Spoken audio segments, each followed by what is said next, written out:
আমরা বাংলাদেশের মানুষেরা আবারও একজন দেশপ্রেমিককে হারিয়ে ফেললাম। আর ওই মানুষটা আর কেউ না, আমাদের বাংলাদেশের প্রথম নারী নেত্রী বেগম খালেদা জিয়া। আসলে ওনার কথা না বললেই নয়, অনেক কষ্ট সহ্য করার পরেও উনি বাংলাদেশ ছাড়ে নাই, উনি বাংলাদেশেই থেকেছে।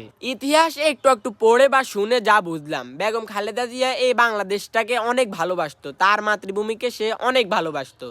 আশা করি তার ছেলেও এইভাবে বাংলাদেশটাকে ভালোবাসবে এবং আঁকড়ে ধরে থাকবে, বাংলাদেশের জনগণের, কৃষকের পাশে থাকবে এবং এই দেশটাকে সুন্দর একটা পর্যায়ে নিয়ে যাবে। আর আসলে ভাই আমি কোনো দল করি না, জাস্ট বেগম খালেদা জিয়া অনেক ভালো মানুষ ছিল, তার জন্য এই ভিডিওটা করা। আর আরেকটা কথা হচ্ছে, আমরা এখনও আমাদের হাদি ভাইয়ের বিচারটা পাইলাম না, তার খুনির শাস্তিটা পাইলাম না। আশা করি আমরা খুব তাড়াতাড়ি হাদি ভাইয়ের অপরাধীর শাস্তিটার ব্যবস্থা করতে পারবো। আমরা এখনও আন্দোলন করতেছি আর করবো ইনশাল্লাহ। তো ঠিক আছে, আমরা সকলে হাদি ভাইয়ের জন্য দোয়া করব এবং খালেদা জিয়ার জন্য দোয়া করব। সকলে ভালো থাকুক, টাটা।